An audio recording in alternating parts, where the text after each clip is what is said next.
be the fattest guy in the group, and now I'm actually, the more fit, the skinnier, and I think even more, like I have more strength. So this is a case study of one of my clients, Fernando.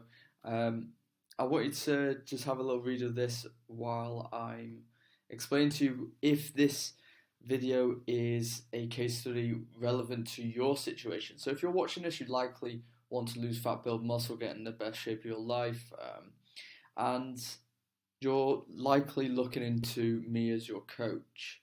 So you can see here how he was able to do it. You're going to see an interview and some receipts on basically how he got into shape. Like all of my clients, he got into shape by doing bodyweight exercises and having a flexible nutrition system.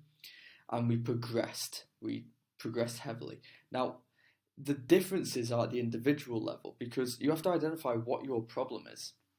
Most people's issue, if you know what to do, like not everyone's going to know what to do, but if you have a general guideline of what to do and you don't lose weight, if you understand what a calorie deficit is and you can't lose weight, if you understand how to do basic bodyweight movements, your issue is with behavior.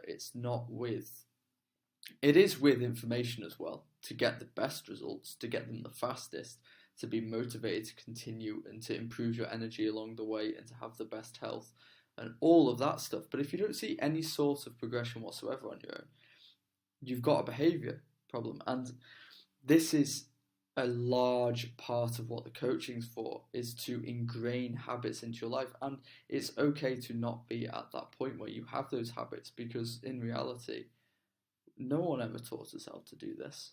No one ever taught us. So hopefully you've had a little read of this. If not, just pause the video and let's get into some of the interviews so you can learn a little bit about his situation. This was the first, I think, 12 weeks.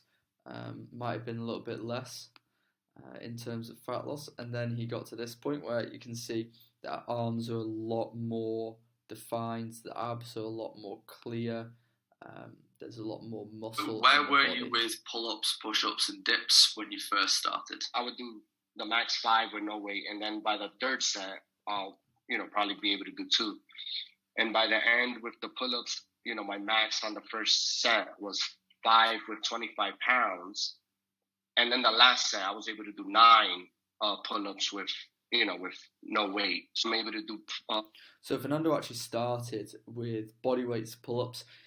We did regress the back set, so his first set was with body weight, he could get 4 to 5 reps, and then we would do the second, third set with bands, because obviously, as he said, it would drop off to 2 reps. So we'd use bands to elevate him. At 200 pounds, very few people can get any pull-ups anyway. So he was very strong to be able to do that. Most people who start off at 200 pounds in my program, they're going to be using assistance to get up there entirely, and then we progress through that. Push-ups, I think the first set, it's like, I think I put like a 35 pound, and I'm able to do like 6 to 8. And then by the last set, similar to pull-ups, I'm able to do 9 repetitions on the last set without. So we do something called reverse pyramid training, which means the first set is the most intense, the heaviest, 4 to 6 rep range.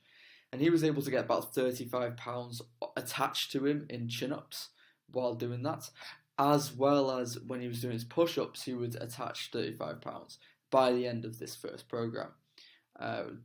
We back off, and eventually he's doing back off the set. So second, third, fourth set, higher reps. He then starts to do a lower weight, and that would be body weight, and he's able to get a lot more even pre-fatigued. Weight, so I still have strength to actually complete everything even after, putting that load on my back.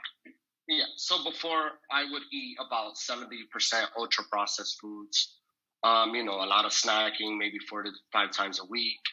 I was eating roughly around 70 to 90 grams of protein. I was drinking, 1 to 2 times a week, alcohol. I would say I was eating a lot, basically fast food every day. After, we started working together, I would say that.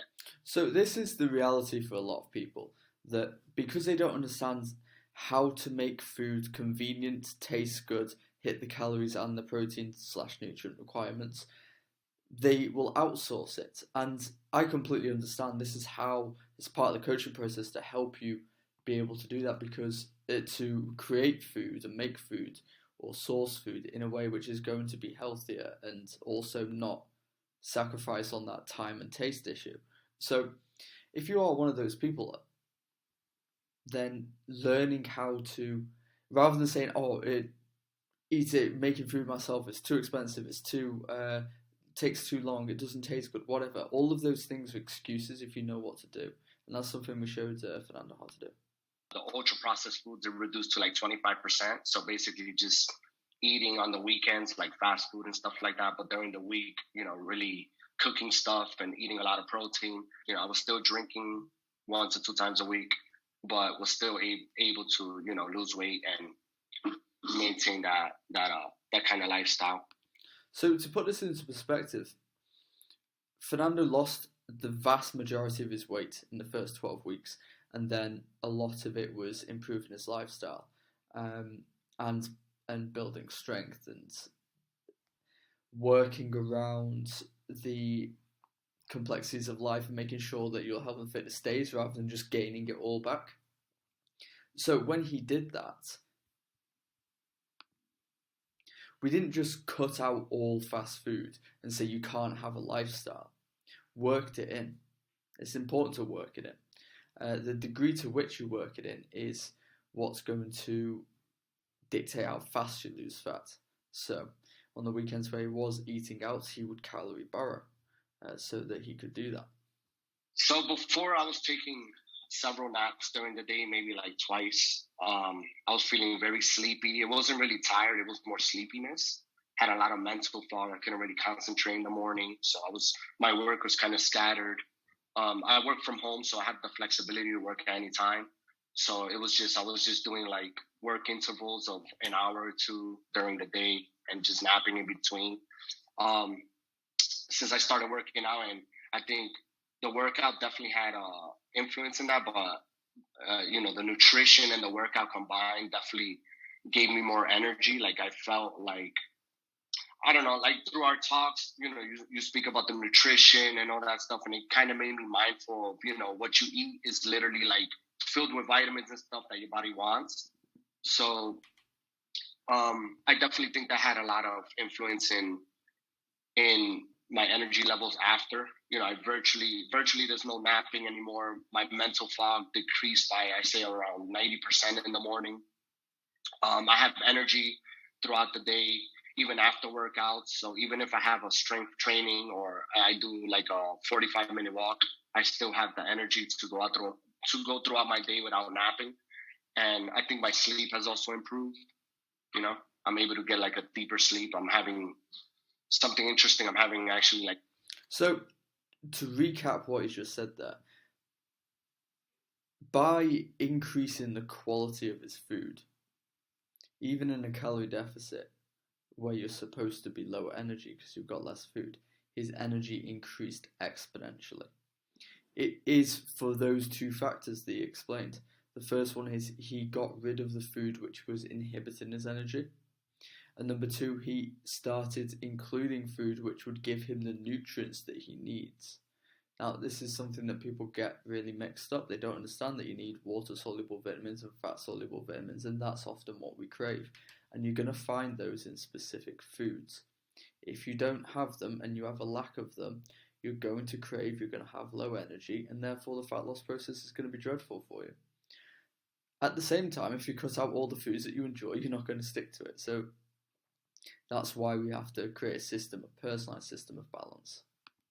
Or dreams longer. Like I remember like before I didn't really dream that much, and now I'm having more dreams for some reason, which I think is, I think that has something to do with like deep sleep or something. I'm not sure, but yeah, that's definitely a change I've seen.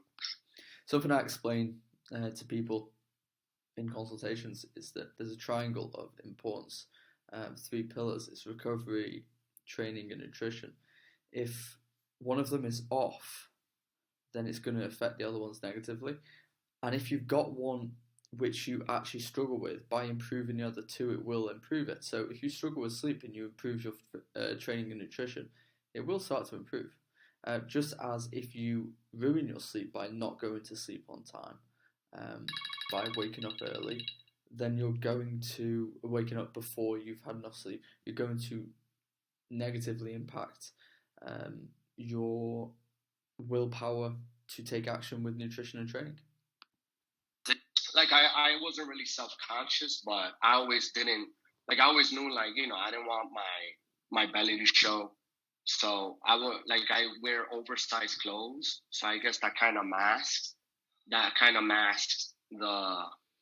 I guess the belly in a way. So I wasn't really that self-conscious, but when I would take off my shirt, I will be self-conscious. After, you know, I felt better in my clothes. It's like I used to use oversized shirts. It didn't look oversized, and now it actually looks how it's supposed to look. Yeah. So I actually like how it looks. My belly doesn't stick out.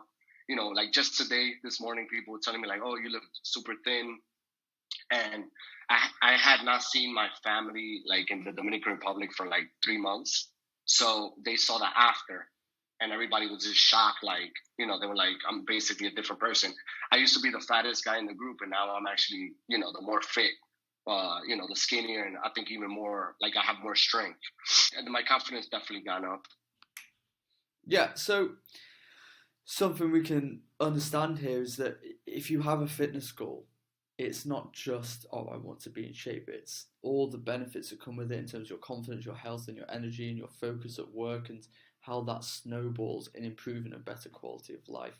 I always like to show how my clients not just look and perform, as we have here, but also how they feel after, because it is so important to know that when you invest in yourself to get these kind of results, it's worth it. So if you have any questions on this, let me know.